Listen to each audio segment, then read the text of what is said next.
کیا جادو کیا ہے اس وقت سپر پاور جو ہے وہ آپ کے در پر ہے کہ صلح کروا دی جائے؟ نہیں، ایسا کوئی جادو نہیں کیا میرے خیال سے۔ میں اس سوال کا جواب دینے کی پوزیشن میں بھی نہیں ہوں، چونکہ آپ نے بڑے ہی غیر سنجیدہ انداز میں سوال کیا ہے،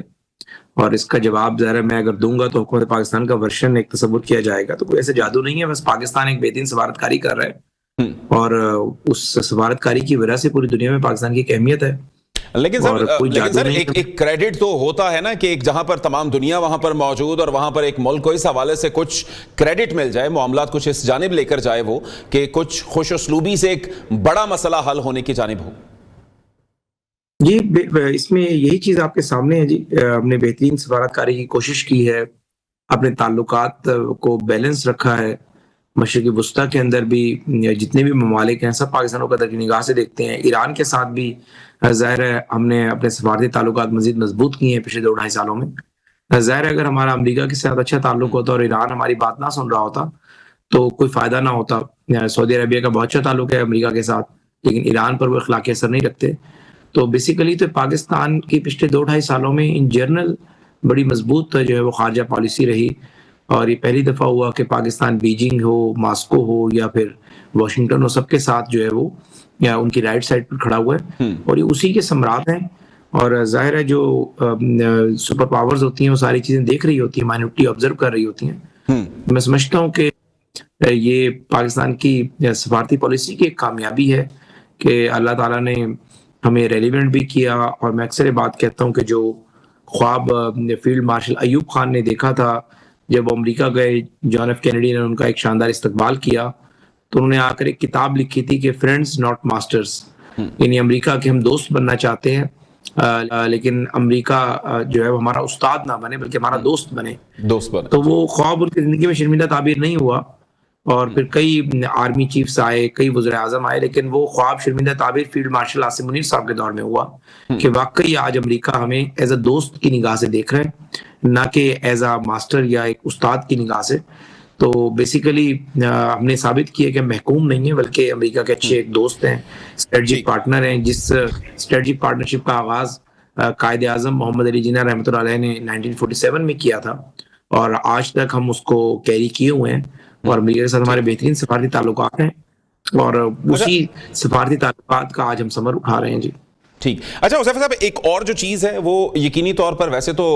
سیاسی معاملات اور ان چیزوں کے حوالے سے تو ہم گفتگو کرتے ہیں، لیکن اس ساری صورتحال میں حکومت کی ایک دور اندیشی بھی ہوتی ہے کہ جس کو سامنے رکھتے ہوئے وہ عوام کے فیصلے کرتی ہے، اور عوام اپنی جو طاقت کا پورا بوجھ ہے یا اپنا وزن ہے وہ حکومت کے پلڑے میں ڈالتے ہیں۔ تو اس وقت کیا دیکھ رہے ہیں، حکومتی موقف کیا ہے، کیا ہونے کیا جا رہا ہے، جو ایک حکومتی نیریٹو ہے کہ جس کے حوالے سے عوام چاہتے ہیں کہ آپ نے کچھ تیاری کی ہو، کچھ معاملات بہتری کی جانب جائیں، عوام کے لیے کچھ بہتری ہو؟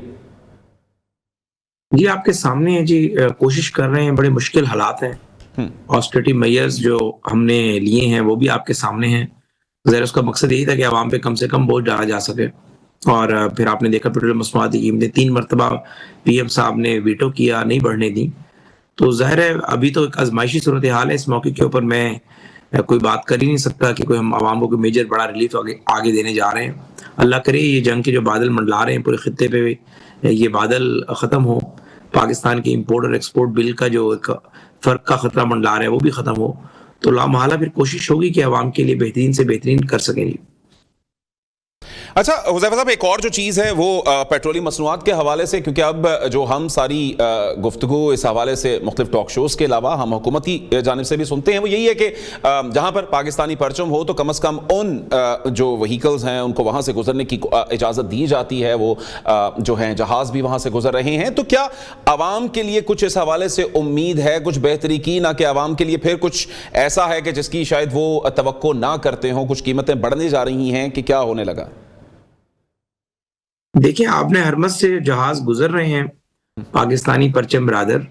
اور ان جہازوں سے ہماری رسد متاثر نہیں ہو رہی، جو ہماری سپلائی ہے اس کا پیٹرولیم مصنوعات کی قیمتوں سے تو کوئی تعلق نہیں ہے۔ پیٹرولیم مصنوعات کی قیمتیں عالمی مارکیٹ میں $118 فی بیرل تک پہنچی ہیں، اور دوسری بات یہ ہے کہ 2 اہم باتیں ہیں۔ ایک بات تو یہ کہ اکثر آپ جرنلسٹ دوست سوال اٹھا رہے ہیں کہ اگر ہمارے جہاز بھی گزرنے دیے جا رہے ہیں، ہمارے پاس جو ہے 4 سے 6 ہفتے کا سٹاک ہو چکا ہے ریزرو میں،